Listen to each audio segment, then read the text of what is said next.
their caliber as a team, hindi sila papayag na magpapa 2-0 na kalaban. But Onic PH, they're bringing something different in the table for Game 2. Okay. And if you think about it, ang tema para ngayon sa Onic PH, I guess it's more about them not wanting to die at all. Feeling ko yun yung gusto nila gawin dito. Wala man sila kanilang signature na Estes or any signature healers. I think that they are very sustainable by themselves. So, I'm excited to see how Onic PH will play this out. I still agree with the panel na parang nararamdaman ko ni Bren Esports nasa draft advantage, but Onic PH, I can feel na merong something dito sa lineup na to when it comes to burst, when it comes to surviving 1-by-1. So, Onic PH, if they play the micro game, right, feeling ko sila yung makakuha ng game na to. Yes, I do agree. Especially with the Molina, it will actually stop Lusty from hugging out kung ano man yung dapat i-hug out dito from the side of Onic.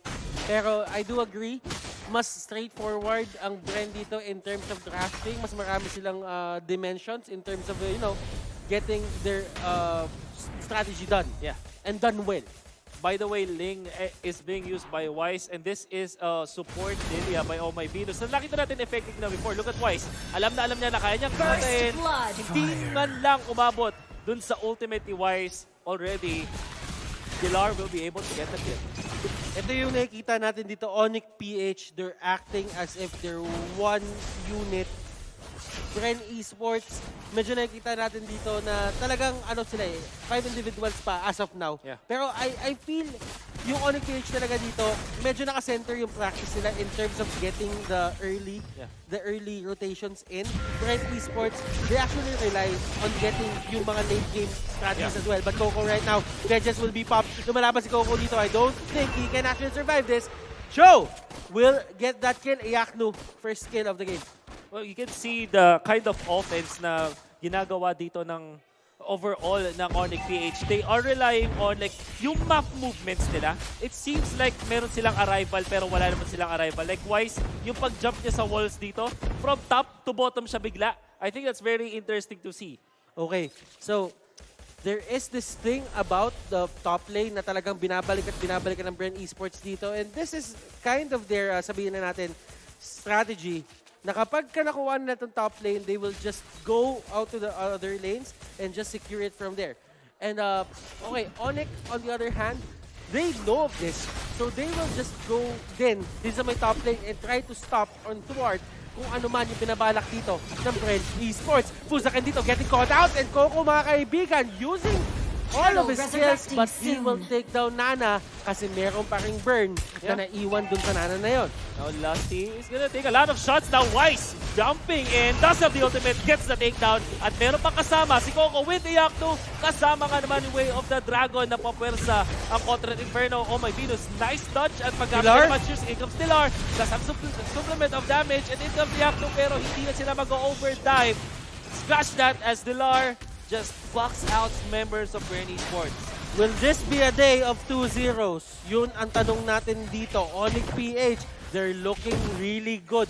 Iyaknu dito will secure that red buff para sa side niya, and this has been the story time and again. Even in game number 1, Wolf, walang kahit anong buff na nakukuha dito masyado yung Bren Esports. Yeah. Cartesi only getting blue buff. Of course, napaka-useful niyan. Pero yung fact na Onic PH, lagi silang lumalamang sa buff battles, sobrang laking factor. I mean, hindi siya nagre-reflect exactly dun sa gold.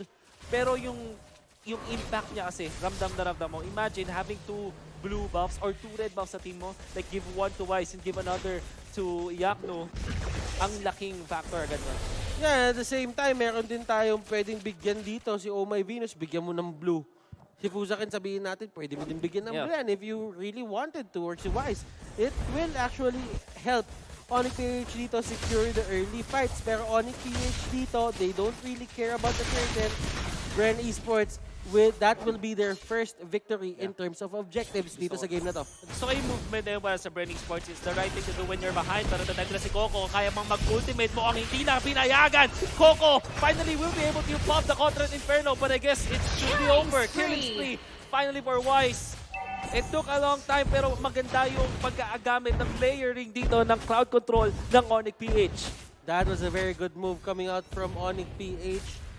Etong dalawang core nila dito, si Wise at si Iyaknu, talagang komportable sila kumuha ng kills. And hindi sila nag-hold back in terms of using that potential na meron yung mga heroes sila. Bren Esports on the other hand, they are just trying to give you. They are just trying to funnel etong ginagawa ni Few ngayon. Yes, the double marksman combination isn't really dying as much. Zero death sila dito.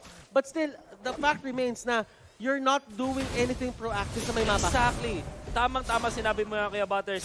Yung presence ng Link para sa Onic PH, coupled with the start, pag tinignan mo yung farm ni Carl TZ at if you dito, nasa 2K lang, almost 3K lang, pero 4-5 up na si Iyaknu at si Wise.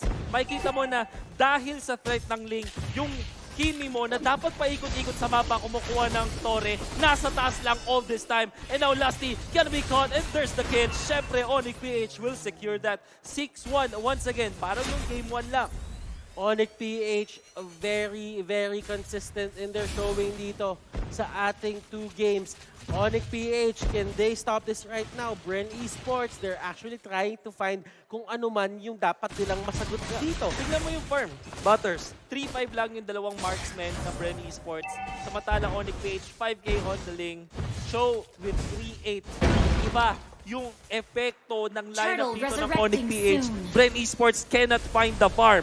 And it's not even about the Ling anymore. It's about the Cho na out of nowhere, pwede kang sipain and just get the kill from there. And this is the pick of potential na ayaw mo makita pag naka-double marksman setup ka. Yeah, it's all about the threats, right? Kasi ang maganda sa double marksman, pag nakapag-farm yun, malakas talaga sila. Malakas talaga. Pero pag hindi ka makahanap ng pwesto sa pag-farm, Tukaluke, Turtle, taken by Bren Esports, they jump in with Lasty, Puzakin, popping the passive. Link finally shut down by Bren Esports. And this is the big break that they have been wanting for the past 6 minutes.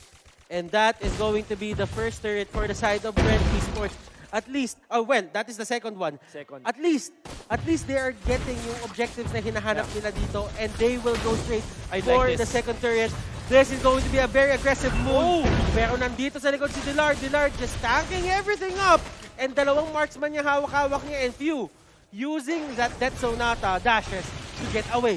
Nakikita din natin dito yung slight weakness ng Onic PH lineup. They don't have the best initiation. Siyempre, meron silang Cho, pero hindi naman din laging nandun sa laban si Iyaknu for that initiation. Dilar with this Uranus, medyo na-expose yung main weakness which is wala kang instant na initiations. But in terms of like overall map control, nakaka-abante pa rin dito yung Onic PH. I would dare say, Bren Esports, if they keep doing this, makakuha sila ng magandang advantage. Like killing off Puzakin, really, really good for the team. Now, Lusty, happy to tank the damage, honestly. At makakabagback lang. No deaths. Pati sa may baba, nagkakaroon ng away dito, Coco and Iyaknu. That way the Dragon won't be comboed with a second trigger. Kasi medyo suntok sa bon nga naman kapag pinilit mo ang isang Tams. Without the wave, the Dragon, syempre, hindi mo kaya patayin. And I think na kaya din patayin pa at this point ng isang Cho, ang Thams, even with the advantage. Need more people in there. Now, Lusty going for Oh My Venus, and I think there's magic shoes. Black shoes can be used. Pero okay lang, patay pa rin naman. Wise threatens from up above, pero hindi na nila itutuloy. Literal na black shoes ni Knock Shoes. Oo. Black shoes na mga Knock Shoes. Knock Shoes, right? Yung tawag sa mga fanbase niya. Turtle resurrecting soon. Oy, pero alam mo Bren Esports dito, they're doing a great job finding these pickoffs. And Lasty, kahit siya yung gumagawa ng plays dito, he did not foresee this. Coco! This is a 3v1! Oh my goodness! Wow. He takes down 2! Coco dito with the plays!